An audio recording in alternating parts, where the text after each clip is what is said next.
I'm MCLee from Seoul, South Korea. Unfortunately, I cannot be present in Lyon.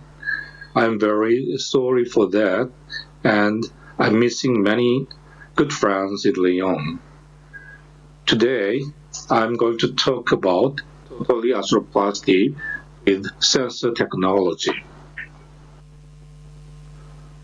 OrthoSensor has several microelectric sensors on a tibial tray.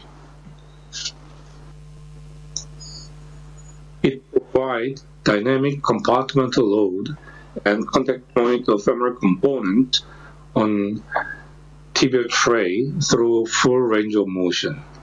The red dots are center of load indicators. Contact point rotation number, for example, 13 degrees, 14 degrees, 25 degrees. This contact point rotation indicator gives us the information about tibiofemoral congruency and implant position.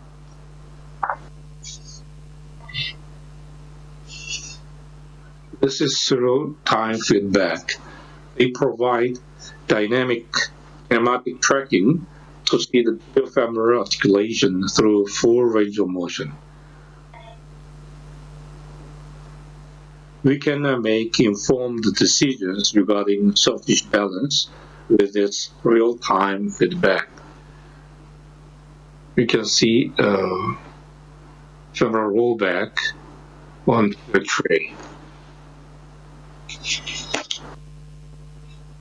Clinical research has suggested the load to be arranged within a green zone from 5 to 40 pound force, and load difference between the medial and lateral compartment to be less than 15 pound force.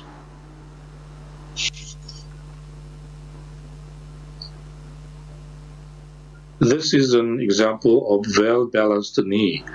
Good pressure on medial and lateral compartment, 32, 28. Green line represents femoral rollback on femoral component. When medial side is tight, you can see the high load on medial compartment. 79, 80, for example. In this case, we can do medial leads step by step. And you can see the medial compartment load decrease to 48. And then you can do additional medial leads again.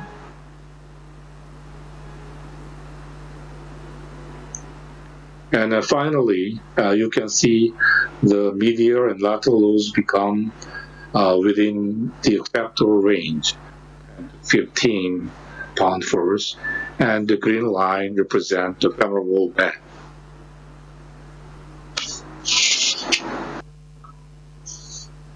At this moment, we can have questioned whether the technique with the sensor has any advantages over conventional method. To answer this, I performed a study with various osteoarthritic knees. First, I did total arthroplasty with conventional modified gap technique. I have checked ligament balance objectively in extension and inflection, and I did additional ligament release if I felt it is needed. Then, when I thought the balance is quite optimal, I did check the ligament balance with OrthoSensor.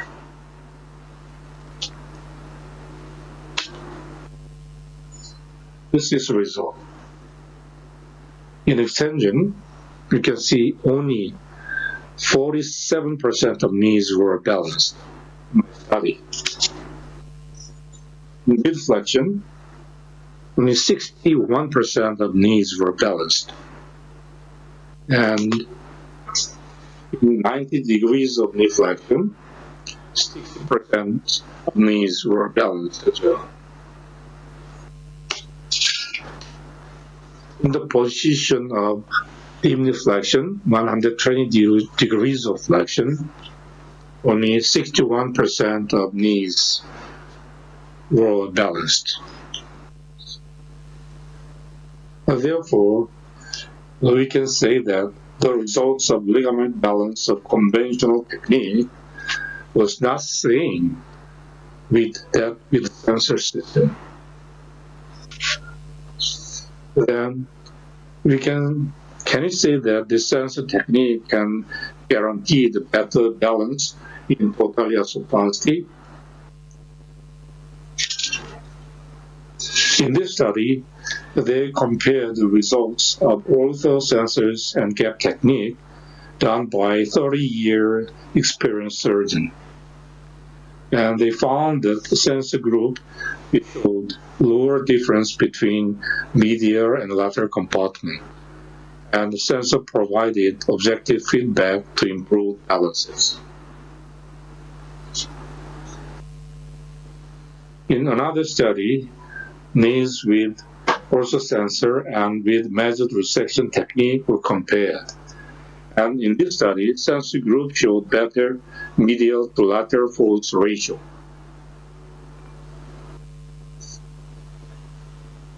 Based on several studies, we can say that the sensor technique can improve ligament balance. Then, can we say that sensor technique results in better outcome?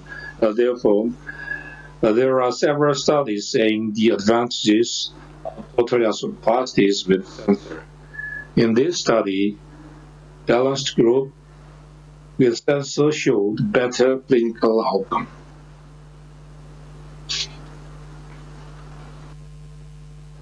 When you look at this study comparing various kinds of surgical technique, well-balanced group with sensor represents very high satisfaction rates after total arthroplasty.